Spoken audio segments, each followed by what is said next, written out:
दोस्तों नमस्कार, आप देख रहे हैं सच की रफ्तार। इस वक्त मेरी मौजूदगी है दिल्ली के कॉन्स्टिट्यूशन क्लब रफी मार्ग में, जहां एक बड़ा कार्यक्रम हो रहा है, जहां देश के कोने कोने से गणमान्य लोग आ रहे हैं। मुख्य अतिथि है डॉक्टर सत्यपाल सिंह जी, जो कुलपति गुरुकुल कांगड़ी के विश्वविद्यालय के हरिद्वार, पूर्व मंत्री रह चुके हैं भारत सरकार में, पूर्व कमिश्नर मुंबई पुलिस में रह चुके हैं।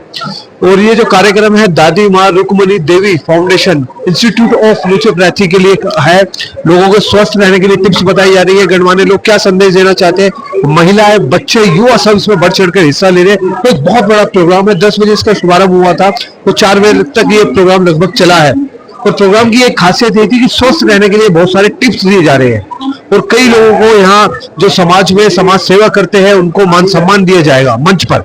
आइए कुछ लोगों से चर्चा करते हैं इस कार्यक्रम की करने की क्या वजह थी, और सच की रफ्तार मीडिया के माध्यम से वो देश को, समाज को क्या संदेश देना चाहते हैं, इन्हीं मुद्दों पे अतिथिगणों से चर्चा करेंगे। बने रहे, देखते रहे।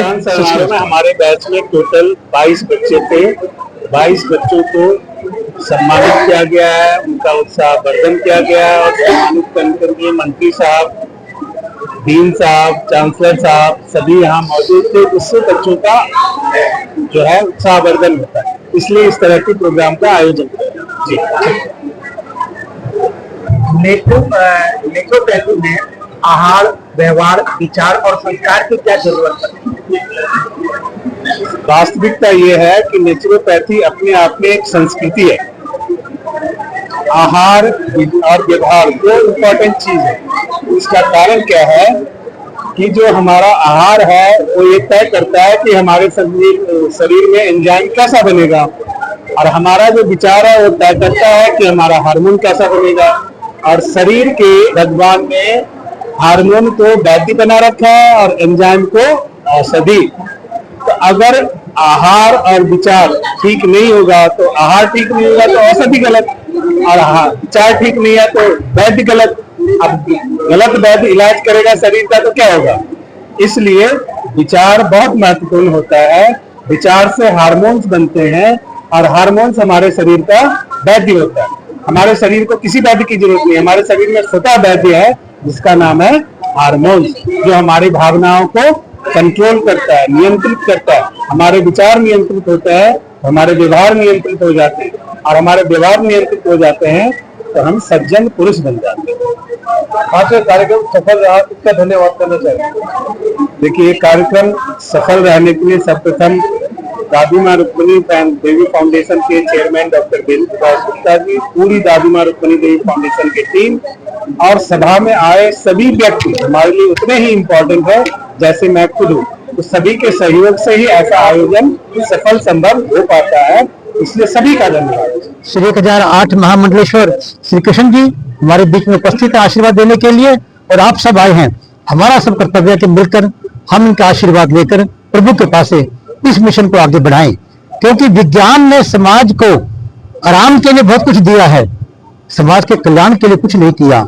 धर्म से जोड़े तो समाज का कल्याण तो धर्म से ही निहित है। धर्म क्या है?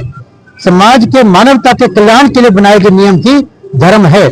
आओ सब मिलकर इस मिशन को आगे बढ़ाएं, समाज को सशक्त बनाएं, और इस जो राक्षसी प्रवृत्ति है इसको भगाएं। आज जो दीक्षांत समारोह का जो आयोजन किया गया था, किन लोगों को ये सर्टिफिकेट प्रदान किया? जिन बच्चों ने, हमारे 18 बच्चों ने इसको जो है पिछले साल पढ़ाई पूरी की है अपनी, और इसके अंदर वो अपना स्वास्थ्य लाभ देने के लायक बन गए हैं, उन सबको सर्टिफिकेट दिए गए हैं। आज आप आए हैं, क्या शुभकामनाएं देना? देखिए, सबसे पहले तो मैं श्री देवालय संघ और दादी माँ रुक्मणी देवी फाउंडेशन, उनका मैं अभिनंदन करता हूं, और विशेष रूप से डॉक्टर वेद प्रकाश गुप्ता जी, हमारे आचार्य कृष्ण विश्रुत पाणी जी, कि उन्होंने मुझे यहाँ एक अवसर दिया आने का, अपने विचार प्रस्तुत करने का। और जिन बच्चों को जिस प्रकार से वो प्राकृतिक चिकित्सा सिखा रहे हैं, बच्चों को अपने न केवल अपने पैरों पर खड़े करना सिखा रहे हैं, बल्कि समाज के अंदर जो ज्यादातर बीमारियां जो होती है शरीर के अंदर, मन के अंदर, या मानसिक बीमारी जिसको हम कहते हैं, ये बच्चे बहुत अच्छे कारगर उसमें सिद्ध हो सकते हैं। वो खुद भी स्वस्थ रहेंगे और समाज के अंदर स्वास्थ्य को जो है और आगे उसका बढ़ाएंगे।